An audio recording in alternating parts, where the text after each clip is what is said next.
Muy buenos días, perdón por el retraso. Mi nombre es Alejandro Werner, soy el director del Instituto de las Américas de la Universidad de Georgetown y hoy tenemos el honor de moderar un panel entre Juanita León, directora y fundadora de La Silla Vacía, y Mauricio Cárdenas, exministro de Hacienda de Colombia, sobre el contexto económico y político de Colombia hoy ante la segunda vuelta electoral este 19 de junio.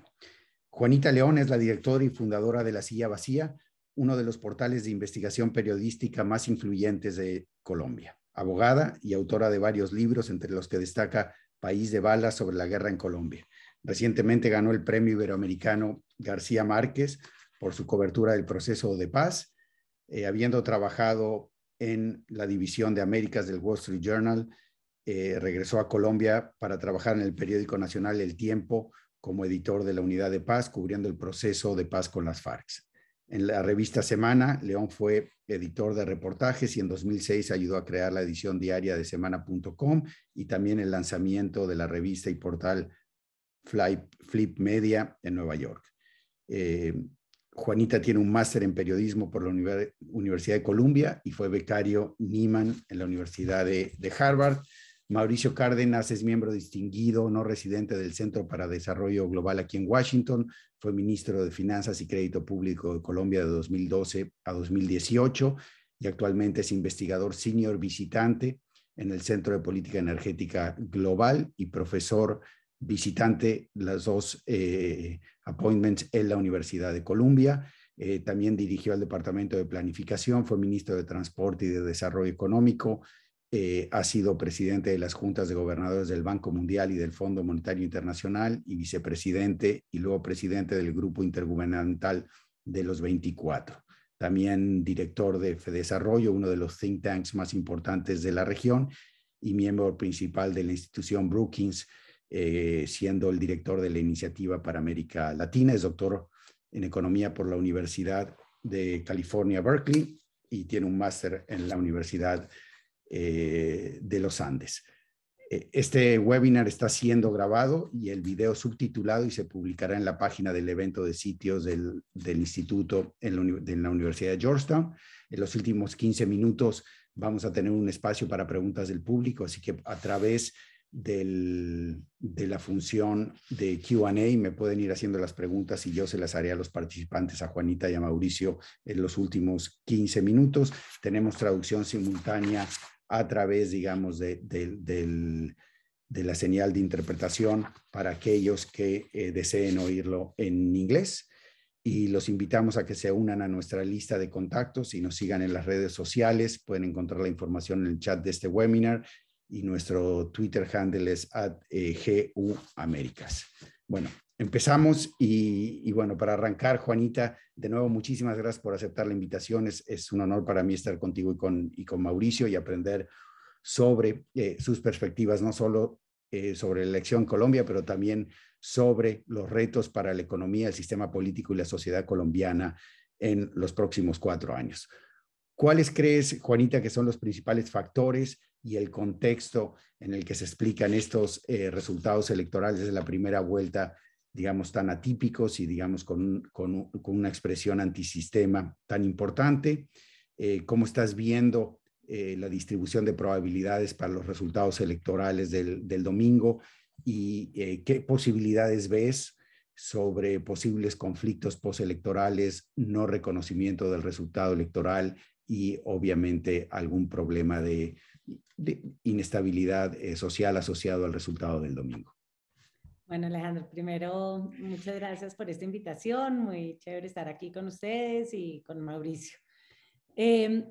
Yo siento que los resultados de la primera vuelta lo que mostraron es que en Colombia hay un deseo muy grande de cambiar las cosas. Los votantes claramente patearon el tablero. Creo que fue un mensaje muy fuerte al establecimiento político, económico, mediático, de que los colombianos quieren otra cosa. Creo que eso se expresó en las calles en 2019, en 2020, en 2021 y ahora en las urnas. Creo que el hecho de que hubieran perdido el candidato que era apoyado por todos los partidos políticos, que era el candidato del uribismo, el candidato del gobierno, que era Federico Gutiérrez, pues es muy disidente de ese deseo de cambio. Y lo mismo, incluso que hubiera perdido Sergio Fajardo, que era el candidato, digamos, del establecimiento no uribista, ¿no? Que pensaba que se necesitaba un cambio más gradual. Los colombianos optaron por los dos cambios más radicales que estaban en oferta. Hoy en día la situación lo que muestra es que hay un empate técnico entre los dos candidatos. Yo creo que esta elección se va a terminar definiendo por muy poquitos votos. Y las posibilidades de qué pase después, yo creo que va a depender mucho, sobre todo, de si pierde Petro, cómo interpreta él la derrota, ¿no? Si acepta los resultados, si acepta pues que ganó el otro candidato, o si, como lo ha hecho en el pasado, va a decir que le hicieron fraude, va a decir que ganaron los que no querían cambiar nada, ¿no? Creo que habría más posibilidades de violencia, aunque pues Petro ha dicho, invitó a Rodolfo Hernández a hacer un pacto, gane quien gane, para lograr una gobernabilidad pacífica. Entonces, pues vamos a ver si cumple.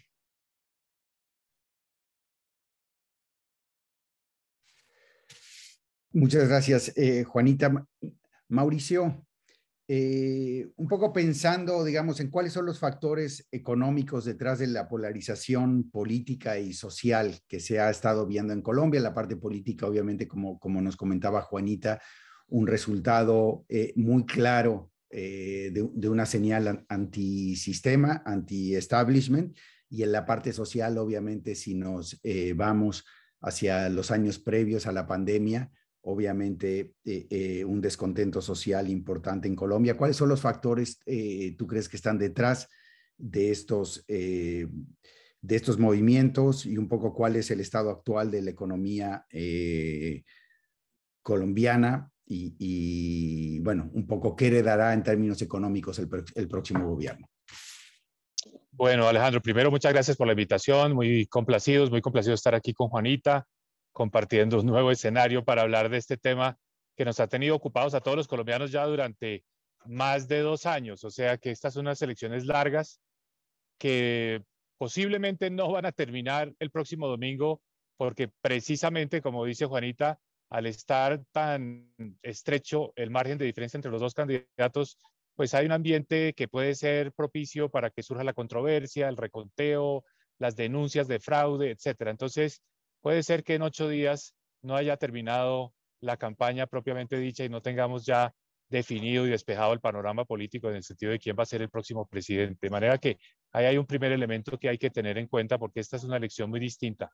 Segundo, es la primera vez en muchos años, décadas, para toda una generación, sin duda alguna para mi generación, que tenemos 2 candidatos antisistema que están compitiendo por la presidencia. Son 2 candidatos antisistema muy distintos entre ellos, pero que ninguno refleja lo que ha sido como la tradición política colombiana, de llegar acompañado de los partidos políticos tradicionales, de venir de cargos, digamos, de responsabilidad en los gobiernos.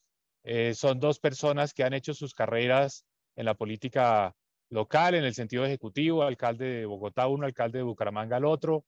Petro, una carrera dentro del sistema político, pero siempre en la oposición, siempre en la controversia, y Rodolfo Hernández, un paso fugaz por la administración pública como alcalde de Bucaramanga, que le da a él un crédito y un reconocimiento porque se considera que fue un buen alcalde por ciertos sectores, pero una persona que básicamente ha montado su campaña sobre la base de que es un empresario exitoso, y que sus ingresos a lo largo de la vida no han tenido nada que ver con el sector público, a diferencia de Petro. Entonces, 2 candidatos antisistema, pero al final del día lo que plantea Juanita es absolutamente cierto. Los 2 tratan de representar y de capturar ese sentimiento de cambio que quiere Colombia. Entonces, si ustedes miran las vallas y la publicidad, la palabra más mencionada es cambio, cambio. Uno para cambiar, digamos, la estructura económica y estructura social, el otro para cambiar costumbres y particularmente la corrupción y el papel de los políticos en los gobiernos. De manera que eso es lo que yo creo que está sobre la mesa. Ahora, todo candidato antisistema es bastante difícil de predecir, precisamente por eso. Entonces, ¿qué va a pasar en el manejo económico? ¿Qué va a pasar en la orientación de las políticas públicas en Colombia? Todavía hay una gran incertidumbre. Yo diría que eso no se va a despejar con las elecciones. Vamos a tener un presidente electo, va a haber controversia, pero realmente las decisiones, las definiciones se van a tomar un tiempo. O sea que mucho tiempo después vamos a estar interpretando qué es lo que realmente piensa ese candidato, porque, pues, francamente hablando, en estas últimas semanas han sido más como repetición de ciertos lugares comunes que detalles sobre políticas públicas. Muchas gracias, Mauricio. Tal vez sí, siguiendo un poquito con lo que conversábamos con Juanita y, digamos, pensando en qué viene después de la elección, si bien obviamente tomamos este punto de Mauricio, en que, digamos, en una elección antisistema a veces es más un referéndum contra el status quo y no tanto una discusión de propuestas de alternativas, pero obviamente el día después, una vez que el gobierno se conforma, poco a poco vamos a ir entendiendo sobre todo la transición y luego una vez que el gobierno esté establecido, cuáles van a ir siendo los principales elementos de estos programas, tanto en la parte económica, política, social. Pero también es importante entender, Juanita, y es una de las preguntas que tengo, ¿cómo ves la gobernabilidad en Colombia con una fragmentación importante en el Congreso, un nuevo presidente, digamos, que va a ser un presidente diferente a los que hemos visto en el pasado, y en ese sentido, obviamente con un riesgo de problemas de gobernabilidad, de generación de consensos para la implementación del programa del próximo presidente? En términos políticos, en términos institucionales y en términos sociales, aunque Mauricio habló de esta incertidumbre sobre las plataformas, ¿cuáles ves tú que podrían ser los principales elementos de un gobierno de Petro, un gobierno de cada uno de los candidatos? Y otro punto muy importante es algunas diferencias en términos de la implementación de los acuerdos de paz por parte de los dos candidatos, o cómo ves, digamos, en términos de su disposición y cómo piensan enfrentar el proceso de paz cada uno de ellos. Bueno, sobre la primera pregunta de la gobernabilidad, yo creo que una de las grandes preguntas que mucha gente se está haciendo es, ok, pasaron los dos del cambio, pero ¿cuál ofrece más estabilidad?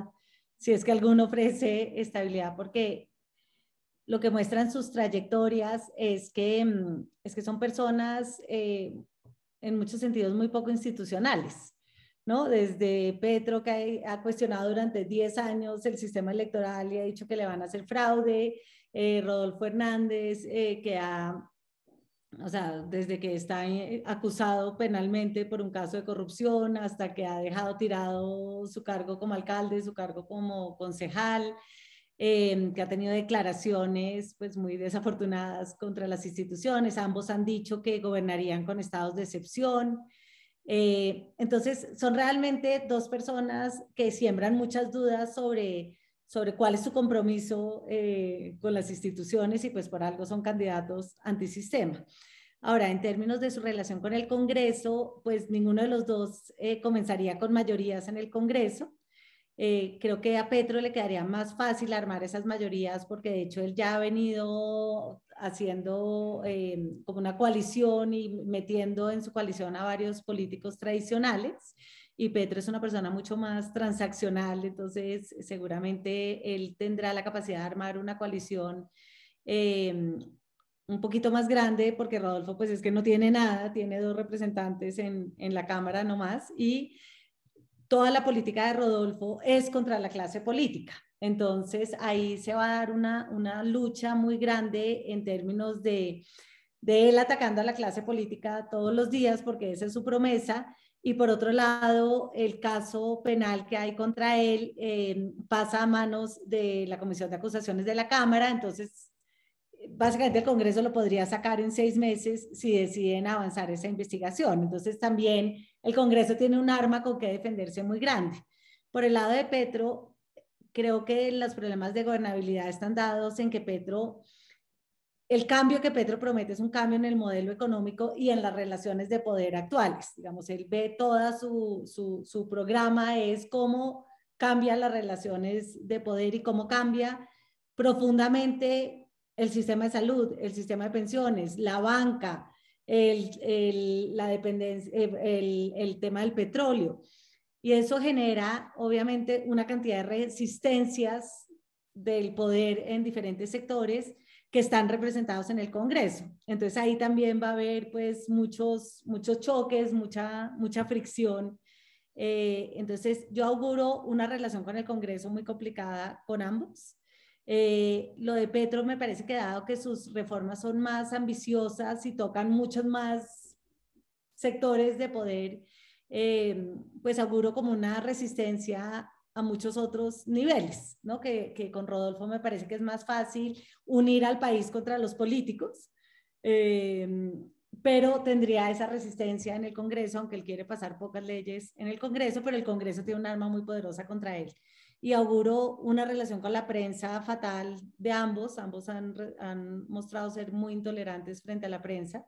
Entonces también por ese lado, de hecho, lo que yo veo es que van a haber años de mucha fricción, sea cual sea de los dos presidentes, y ahí el último, y es cómo van a manejar el tema del descontento en la calle, ¿no? Si el hecho de que Petro sea presidente, que tiene la vocería de muchas de las personas que salieron a la calle, digamos, qué compás de espera le dan para que haga los cambios, ¿no? Y si por el hecho de que sea él le van a dar un compás de espera y no va a haber protestas, y si Rodolfo logra canalizar ese descontento que hay frente a la clase política y apaciguar como el otro descontento social, o si sus medidas de austeridad, porque esa es una de sus obsesiones, van a generar una reacción en la calle, ¿no? Todo eso son incógnitas, Alejandro, porque la verdad, como dice Mauricio, nos enfrentamos a un nivel de incertidumbre gigantesca, cualquiera de los dos que sea presidente.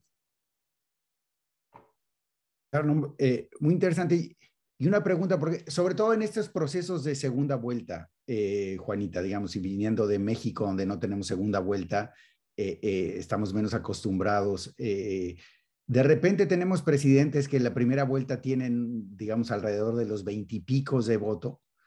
Luego tienen un buen resultado en la segunda vuelta, 55, digamos, y probablemente leen un mandato que meses después de la segunda vuelta de iniciado el gobierno, ven que su popularidad se erosiona rápidamente, ¿no? Como el caso de Boric en Chile. En ese sentido, ¿tú ves alguna diferencia con Petro habiendo, digamos, obviamente ganado el 40% del voto de la primera vuelta, de ser él el que gana el desempate técnico, que pueda mantener de menos desde el punto de vista de nivel de aceptación por más tiempo, niveles de popularidad que le permiten implementar sus políticas, y en el caso de Hernández que rápidamente caiga de nuevo a los 20% de aprobación, lo cual dificulte mucho su gobierno, ¿no? Yo, por el contrario, siento que Rodolfo tiene más probabilidades de tener una popularidad muy alta como presidente que Petro. Okay. Porque siento que Petro si Petro trata de hacer los cambios profundos que ha prometido, pues hay mucha gente que pierde, sí, como mucha gente que gana y mucha gente que pierde. En cambio, las de Rodolfo es todo contra los políticos que tienen unos niveles de impopularidad muy altos, pero va a tener esa resistencia, digamos, del Congreso. Pero yo siento que en términos de la población en general, pues cuando él comienza a hacer esos linchamientos públicos, mediáticos que ha prometido hacer contra los políticos, pues estoy segura que a mucha gente le parecerá eso buenísimo, digamos, a otros, pues a mí personalmente me parece que eso va a ser muy duro, pero creo que eso genera mucha popularidad. O sea, en algún sentido la agenda de Petro probablemente vaya a unir más al 60% que está en contra de Petro, y por el otro lado la falta de agenda y más bien una agenda mediática y antisistema, pero no en términos de políticas públicas, sino enfocada nomás a algunos personajes de la vida pública, obviamente puede mantener el nivel de popularidad. Pues por lo menos al principio yo lo veo así, no sé, Mauricio, ¿tú cómo lo ves? Y, bueno, Mauricio, perdón. Bueno, sobre este tema de lo que pase después, yo personalmente creo que como el margen va a ser tan estrecho, hay una contradicción y es que se trata de agendas de cambios y de rupturas muy profundas para los cuales no hay las mayorías suficientes. Bien sea las reformas estructurales que propone Petro, que tiene que ver con la salud, con las pensiones, con los impuestos, es decir, cambios de fondo en la manera como opera el Estado colombiano y la economía colombiana, pero no va a tener una mayoría suficientemente holgada como para decir, tengo el respaldo político y tengo la gobernabilidad, no tiene la certeza de que cuente con las mayorías en el Congreso. Y por otro lado, la agenda de Hernández, que es esencialmente acabar con la corrupción, sacando, como ha dicho él, a los políticos, sacando a los políticos tradicionales que históricamente han vivido ese estado. Entonces, esa es una agenda que de entrada choca con el Congreso, con la posibilidad de sacar adelante reformas y hace, digamos, muy difícil la gobernabilidad. Entonces, son dos agendas muy fuertes para la fragilidad de las mayorías que se va a tener en las elecciones. Entonces, ¿qué cede? ¿Las agendas o más bien contra viento y marea los candidatos tratan de sacar adelante esas reformas? Y ahí, si uno ve las personalidades que son, digamos, muy de llevar su punto de vista, digamos que no son de conciliación realmente esas personalidades, pues realmente lo que se puede dar es un choque fuerte, en el sentido en un caso contra la sociedad, contra los empresarios, contra el Congreso, las reformas que plantea Petro, y en el otro caso puede ser un choque eh, contra la clase política que paraliza a un gobierno. Entonces, realmente estamos en aguas desconocidas. Nunca en Colombia hemos tenido este tipo de escenario y por lo tanto cualquier cosa que digamos en este momento es bastante especulativa. Oye, Mauricio, y volviendo al tema económico, independientemente del detalle que hayan dado en la campaña sobre su plan económico, la economía colombiana está en una situación complicada, digo, creciendo bien este año, pero obviamente se está enfrentando, por un lado, un escenario inflacionario que se comparte con el resto de América Latina, la necesidad de un proceso de, llamémosle, consolidación fiscal después, digamos, de los apoyos importantes del COVID, y probablemente la necesidad, aún antes de COVID, de seguir fortaleciendo las finanzas públicas en el caso de Colombia, y la transición energética en Colombia, ¿no? Entonces son tres temas que probablemente, independientemente de su agenda, y probablemente también en la parte social, una ampliación de la red de aseguramiento social por parte del Estado. Entonces, estos cuatro temas al final del día van a tener que ser atendidos. ¿Cómo crees que los diferentes gobiernos vayan a tratar de encontrarle la cuadratura a este círculo en un contexto político que dices que va a ser difícil para los dos? Mira, yo creo que los dos candidatos son conscientes de que hay un problema económico serio y que hay una gran incertidumbre que está asociada a lo que ellos han venido diciendo durante las campañas. Entonces, no tengo la menor duda que una de las primeras decisiones que van a tomar es la de la conformación del equipo económico y particularmente la designación del ministro o ministra de Hacienda. Yo creo que ese es un nombramiento que seguramente se va a dar en los primeros días después de las elecciones. ¿Por qué?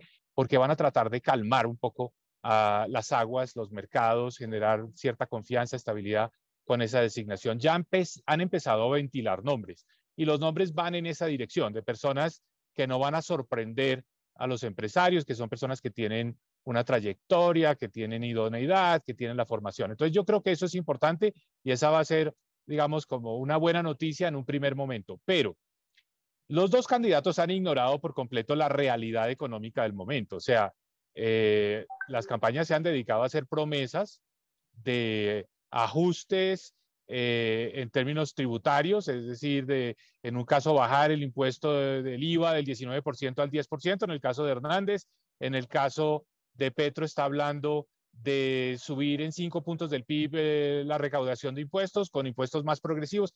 Es decir, dos propuestas que están en las antípodas una de la otra, pero que son realmente imposibles. Y por otro lado, los dos coinciden en que es necesario hacer más gasto social.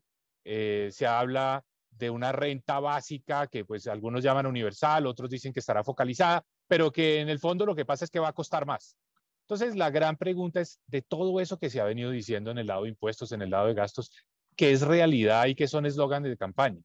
Y yo creo que si la designación de ministro o ministra de Hacienda pues realmente refleja el ánimo de estabilidad, lo que va a venir en las próximas semanas es una moderación de las propuestas.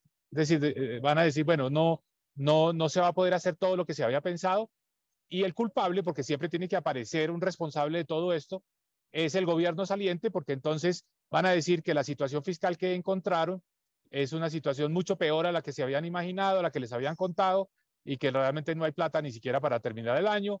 Y yo creo que ahí el argumento, el estribillo que vamos a vivir una y otra vez por parte del equipo entrante es el problema de los subsidios a la gasolina en Colombia, porque es un problema que se dejó crecer. Hace un año no se ajusta el precio de la gasolina en Colombia, el precio internacional pues obviamente se ha duplicado, como hemos visto, y al gobierno colombiano eso le está costando una cantidad enorme de recursos. Es decir, lo que falta por cubrir este año es gigantesco, casi 20 billones de pesos, y entonces el gobierno que llegue va a decir, oiga, es que encontré aquí, debajo de la alfombra, una cuenta que no me habían dicho y que tengo que pagar, y por lo tanto va a tener que poner algunas de estas propuestas que he hecho en suspenso mientras aclaro cómo va a ser el panorama fiscal. Ese es un planteamiento optimista.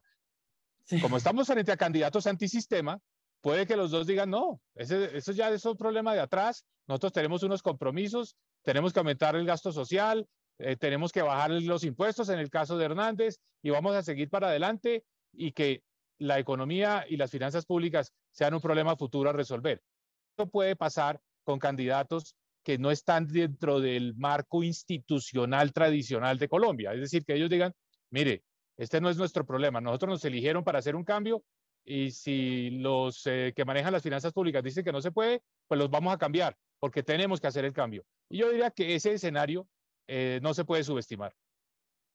No, pues, muy interesante, Mauricio. Aquí un poco viendo las preguntas en el Q&A, digamos, hay varias que van en línea con lo que veníamos hablando con Juanita, ¿no? Pero, y tú también, Mauricio, lo mencionaste de manera importante, pero sobre el riesgo de debilitamiento institucional en Colombia, ¿no? Y yo creo que un poco viendo las últimas 2 o 3 décadas en América Latina, un poquito el miedo al lo que se ha llamado populismo, ¿no? Que independientemente del programa económico, etcétera, hemos visto una vertiente de gobernantes que han cambiado la Constitución, han probablemente ampliado el número de periodos que los presidentes se pueden perpetuar en el poder, y obviamente llegando al extremo también de nuevas constituciones, ¿no? Asambleas constituyentes, etcétera. Alguna de las preguntas va por ese lado. ¿Cómo ves ese riesgo, Juanita? ¿Hasta dónde la fortaleza de las instituciones en Colombia defiende al país contra este tipo de posibles escenarios, ¿no?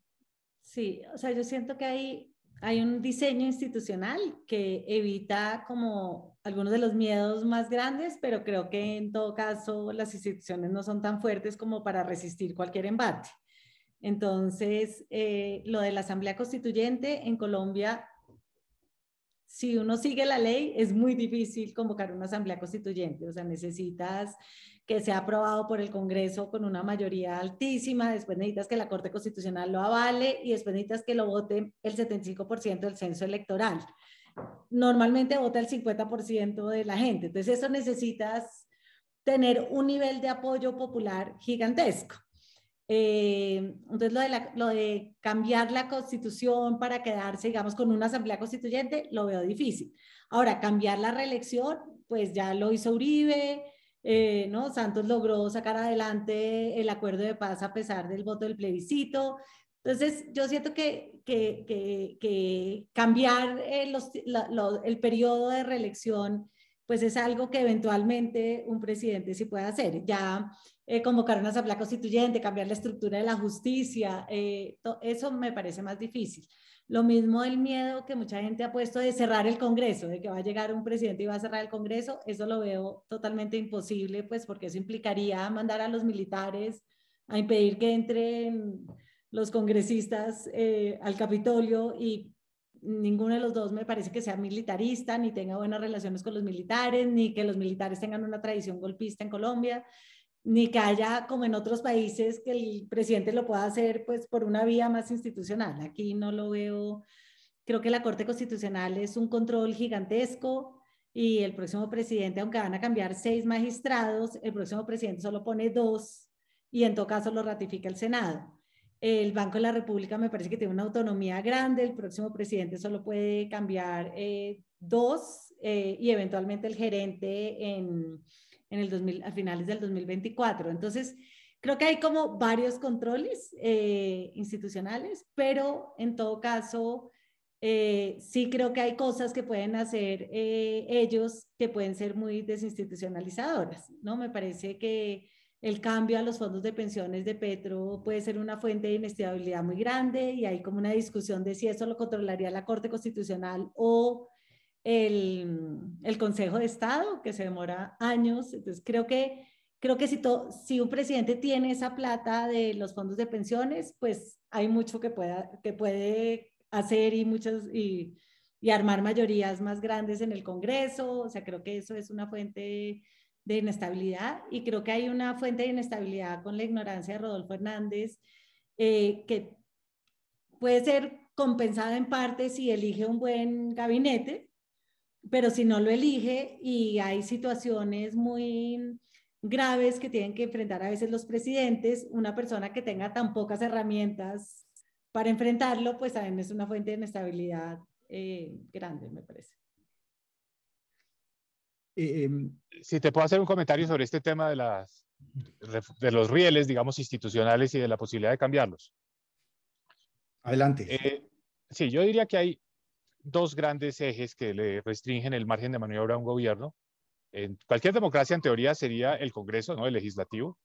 Pero la historia de Colombia muestra que los gobiernos finalmente logran conseguir las mayorías en el Congreso. Nunca ha pasado que haya un Congreso que realmente es opositor al Ejecutivo. Entonces, partamos de la base de que no va a ser el Congreso.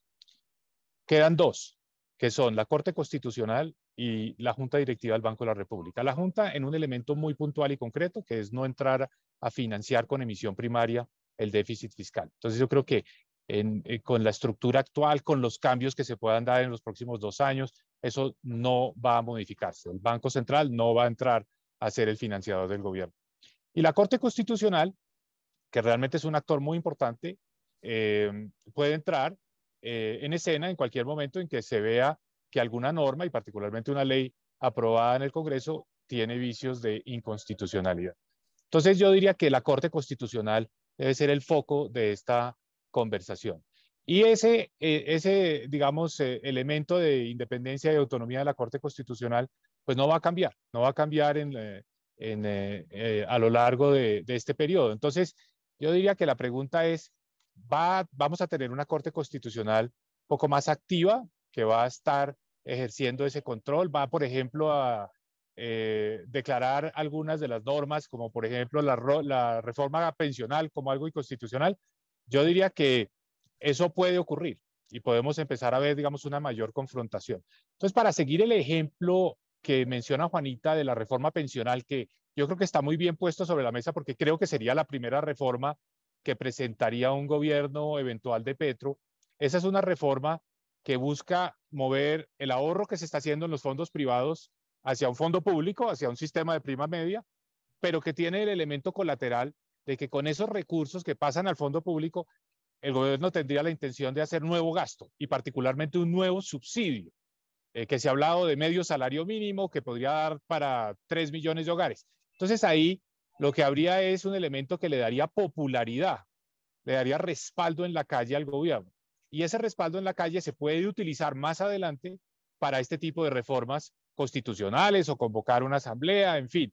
Pero eso todavía no va a ocurrir. Ese es un elemento que yo diría que está a 1 año o 2 años vista. Entonces, primero vamos a ver dos posibles presidentes, cada uno tratando de mejorar su aceptación, porque va a empezar solo con el 50%, el uno con una política social de este tipo de beneficios, el otro, digamos, haciendo un poco la puesta en escena de López Obrador de todas las mañanas, salir a atacar, en el caso de Hernández sería la clase política, a denunciar casos de corrupción, digamos, a buscar más respaldo alrededor de esa estrategia mediática que lo posiciona a él como un verdadero agente de cambio. Entonces vamos a ver mucho personalismo, mucho protagonismo, en un caso una reforma que el establecimiento económico va a rechazar, lo de las pensiones, en el otro caso un presidente que va a tratar de salir todas las mañanas a cautivar una audiencia a punta de destapar escándalos. Y ese es el escenario del próximo año en mi forma de ver las cosas.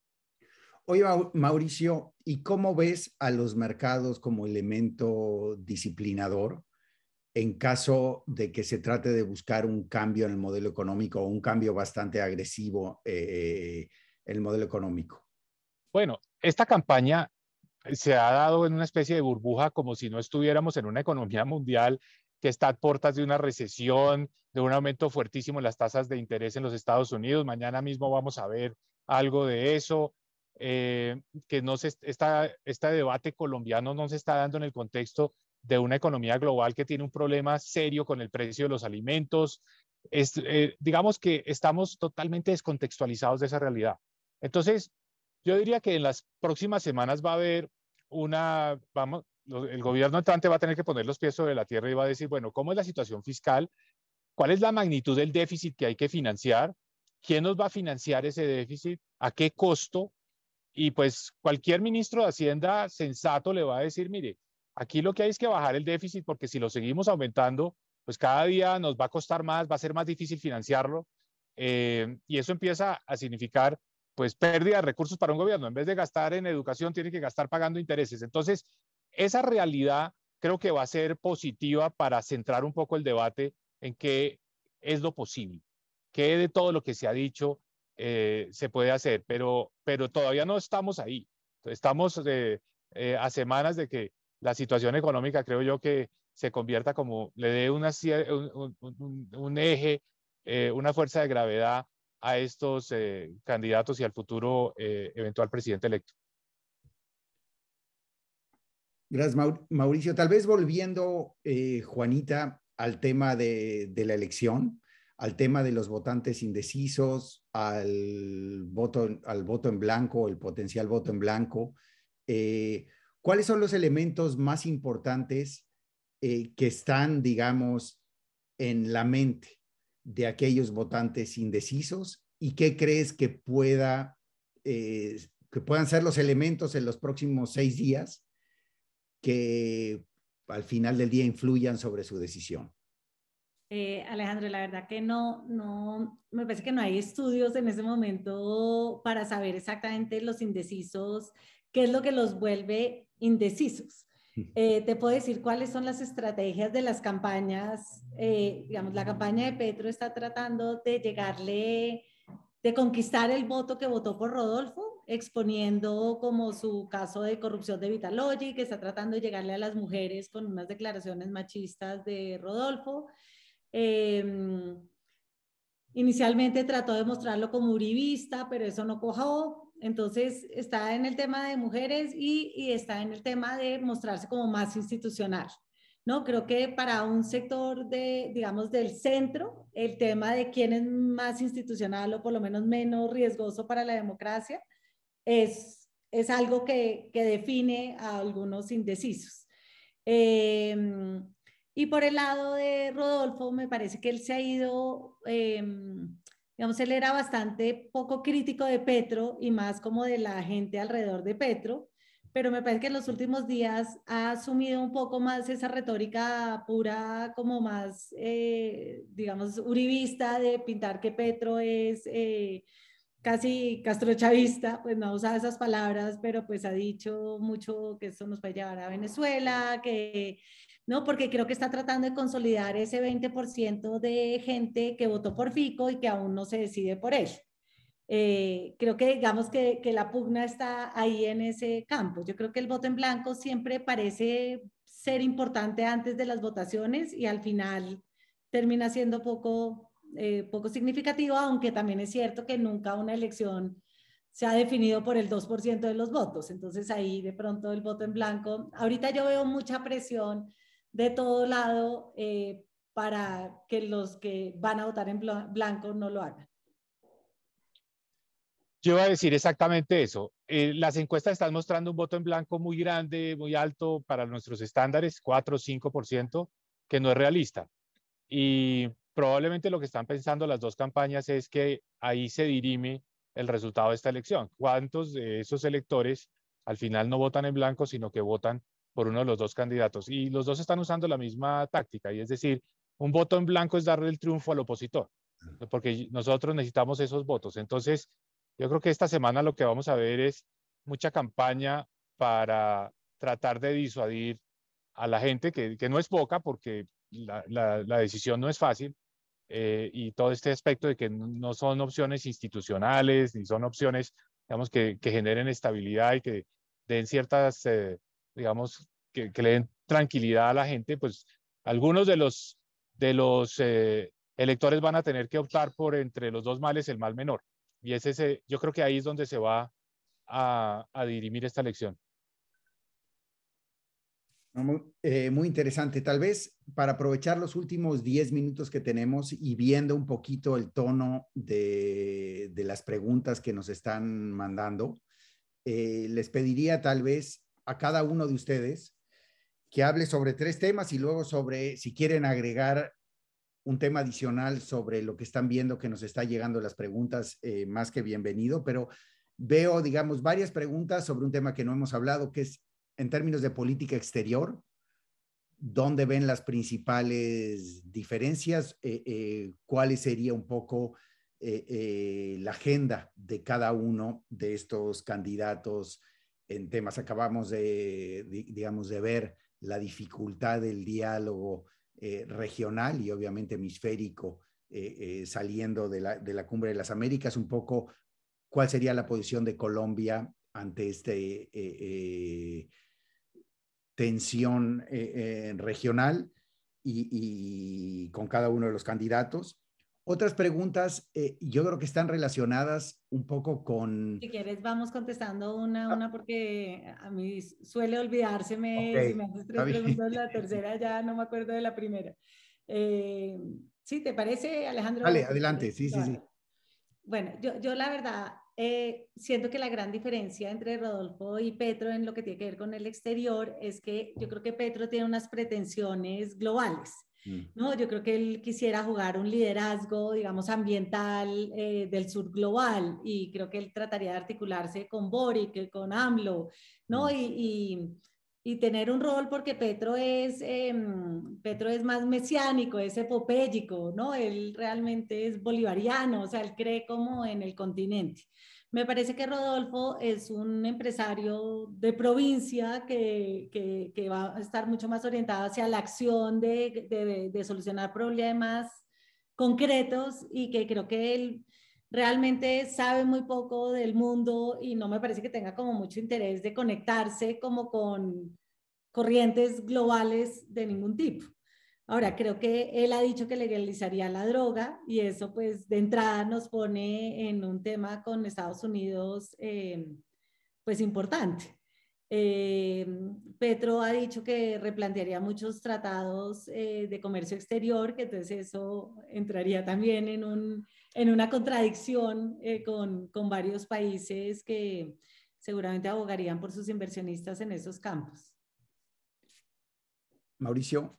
Mira, sobre este tema de política exterior, yo destacaría entonces las similitudes, porque no ha sido el tema central de la campaña. Los dos están de acuerdo en restablecer relaciones con Venezuela y yo creo que el país en general está apoyando esa idea y ellos se sintonizan con ese sentimiento. Los dos hablan de replantear la lucha contra las drogas, no es algo nuevo. Estos días oí a Hernández decir que Colombia pone los muertos, que ese es, digamos, esa es una frase recurrente y que Estados Unidos tiene que cambiar la política porque Estados Unidos, que es la demanda la que genera este problema, es decir, más o menos la misma línea de que esto no está funcionando y que hay que volver a abrir esa conversación. Los dos están de acuerdo en eso. Creo que en la parte del proteccionismo también es interesante porque son dos candidatos, cada uno populista a su manera, pero los dos llegan a la idea de que hay que proteger la industria nacional, el agro en particular, y que si eso significa renegociar tratados de libre comercio, pues bienvenido. De manera que hay, digamos, hay unos elementos bastante comunes. Sí hay diferencias en las personalidades, en los estilos. Petro es más internacional, es una persona, digamos, que coincido plenamente con Juanita, que se ve como alguien que puede liderar un movimiento por lo menos regional, y Hernández es más local en todos sus temas, en todas sus preocupaciones, etcétera. Pero al final del día, creo que allí no estarían las grandes diferencias ni para el electorado, ni en lo que sería un posterior gobierno. Al final se hace algo con Venezuela, gradual, lento, y las relaciones con Estados Unidos sabemos que tienen una inercia tremenda que hace difícil cualquier cambio. A ver, y tal vez para concluir, digamos, algunas de las preguntas, lo que a mí me hacen pensar, y creo que está en el fondo de estas preguntas, es qué tanto esta elección eventualmente va a generar un cambio permanente en la política colombiana, con un poco que continúe el proceso de debilitamiento de los partidos más tradicionales y crear un esquema, un sistema político más fluido, de mayor granularidad y más complejo, como lo hemos visto en algunos otros países de América Latina. En ese sentido, alguna pregunta menciona si Petro pierde ahora, ¿qué probabilidad ven que ganen las próximas elecciones? Un poco siguiendo el tema de Lula y López Obrador, ¿no? De varias elecciones donde perdieron, pero al final del día llega el momento, el país difícilmente se encuentre en una senda de crecimiento muy rápido, sostenido, donde cambie la percepción de que el sistema no está dando resultados y hasta dónde ven que pues, al final del día vamos a estar moviéndonos en este sistema más polarizado de un lado para el otro. Yo creo que esa es una pregunta y la segunda, también para concluir y más táctica, yo creo cuál va a ser el rol de estos videos que le están llamando Petrogate para el resultado del domingo. Tal vez si quieres empezar tú, Mauricio, y luego pasamos con Juanita para terminar. Bueno, mira, yo no estoy seguro que vaya a haber un cambio, una ruptura institucional. Creo que las instituciones que hay en Colombia al final generan que los gobiernos, sobre todo el Congreso, le marca un poco la cancha, le delimita la cancha. Todo gobierno necesita al Congreso para aprobar las cosas más básicas, como un presupuesto, un cupo de endeudamiento, una reforma tributaria que seguramente cualquiera de los dos va a necesitar. Entonces, algún tipo de negociación con el Congreso va a haber y esa negociación con el Congreso ya delimita el margen de maniobra del Ejecutivo. Es muy difícil sacar adelante una agenda de gobierno, es muy difícil gobernar sin el Congreso. Entonces ahí hay un primer elemento que yo pondría sobre la mesa.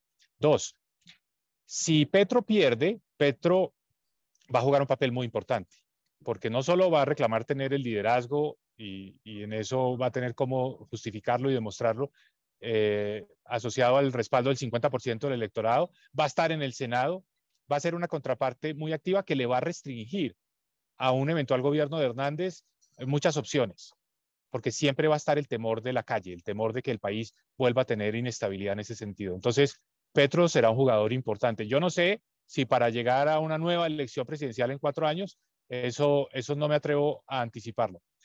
Pero más bien si Petro gana, yo no veo como líder de la oposición a Hernández. O sea, Hernández va a ser senador, pero no creo que vaya a tener la fuerza suficiente para convertirse en el gran líder en el Congreso de la República para atajar a Petro. Van a surgir unos nuevos liderazgos, unos liderazgos más asociados a los partidos tradicionales, para tratar de ejercer ese papel de contradictores de Petro. No veo a Hernández, digamos, pasadas estas elecciones, si pierde, como el gran líder de la oposición, el gran líder, digamos, que va a estar argumentando en contra de los proyectos que va a impulsar el gobierno, el eventual gobierno de Petro. Sí, yo tampoco veo a Hernández como, ni siquiera lo veo posesionándose en el Congreso. Él ha dicho en repetidas ocasiones que él no cree que esos escenarios deliberativos sirvan para mucho, y le aburre como que él es un hombre como de acción, entonces no lo veo entrando al Congreso ni liderando nada. Lo que sí creo es que el solo hecho de que él haya estado tan cerca de volverse presidente o se vuelva presidente es una revolución política en sí mismo, ¿no? Porque habría demostrado otro camino para llegar a la presidencia en Colombia gastando poca plata, ¿no? Sin estructura política. O sea, yo creo que eso en sí mismo va a cambiar muchas cosas en la política colombiana. Creo que yo estoy de acuerdo con Mauricio en que creo que el Congreso marca de alguna manera la cancha, pero yo siento que si Rodolfo es presidente, él va a tratar de evitar pasar casi que cualquier reforma por el Congreso, salvo pues las que le toca como el presupuesto y la reforma tributaria de un solo artículo para cambiar el IVA por el impoconsumo.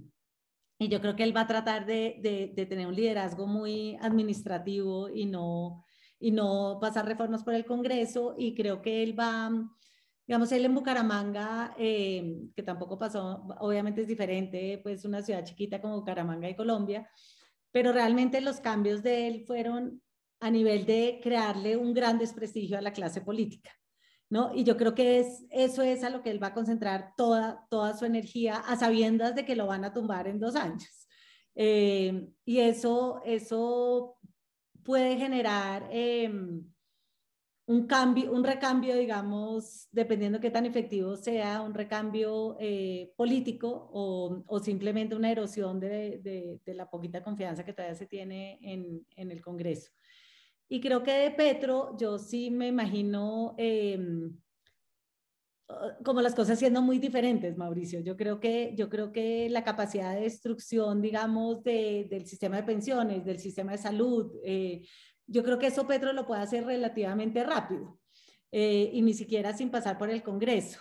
Digamos, ya reconstruir eso en lo que él quiere, creo que va a ser muy difícil y no creo que le alcancen los 4 años para hacerlo, pero sí me imagino forzando también como una negociación entre un país como excluido que él representa y el establecimiento de poder, y forzando una negociación como muy tensa y muy complicada, que si resulta, pues creo que habría cambiado bastante el país, y si no resulta, habría sido como 4 años de desgaste como lo fueron en Bogotá, muy grandes. Entonces, yo sí tengo la impresión de que casi nada va a seguir siendo igual después de los primeros 6 meses. Pero esperemos que... Yo ahí tal vez diría que veo eso, pero lo veo con el Congreso. Es decir, una reforma pensional llevada al Congreso que al mismo tiempo genera los recursos para darle 500.000 pesos mensuales a 3 millones de hogares, es una reforma que pasa, es una reforma que se aprueba. Entonces, no lo va a hacer chocando con las instituciones, sino más bien consiguiendo las mayorías, y puede lograr para una reforma pensional, pues unos 55 votos, y finalmente sale adelante con esa reforma, y lo mismo podría pasar con una reforma tributaria. Es más, yo veo a los dos candidatos hoy con la posibilidad, por digamos, argumentos distintos y lados distintos, de lograr unas mayorías en el Congreso. Y creo que los dos las van a necesitar. No van a querer declarar estados de excepción, legislar por decreto. Creo que al final eso es mucho más vulnerable, lo hace más frágil.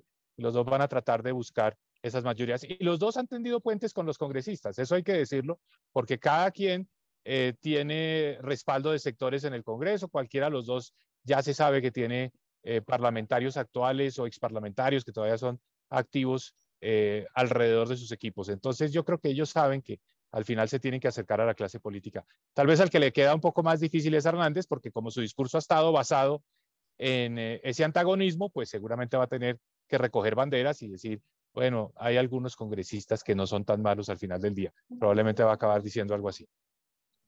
Yo no creo. Yo creo que él va a terminar siendo... O sea, es que creo que si él hace eso, se quedó sin programa.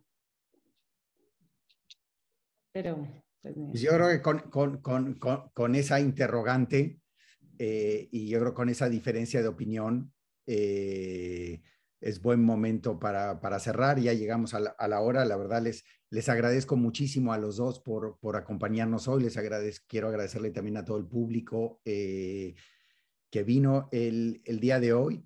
Y obviamente nos llevamos esta idea que pues, Colombia sí pasa por un momento fundamental con retos muy importantes de índole social, económica y política, y obviamente con una primera elección en esta época moderna, con estos elementos de polarización y antisistema que van a probar la fortaleza de las instituciones, posiblemente la fortaleza de las instituciones en Colombia, y que obviamente nos van a mostrar un esquema nuevo de hacer política en Colombia en los próximos 4 años con riesgos importantes. Y obviamente todos vamos a estar pendientes de los resultados del domingo. Y bueno, ojalá sigan participando con nosotros en los eventos que hagamos desde el Instituto de las Américas, porque realmente creo que nos han brindado información, análisis y una visión para entender lo que va a pasar en Colombia, no solo el domingo, pero obviamente un marco de referencia para entender la política colombiana y la política económica y social en los próximos años. Muchísimas gracias a los dos y a todos los participantes en el seminario.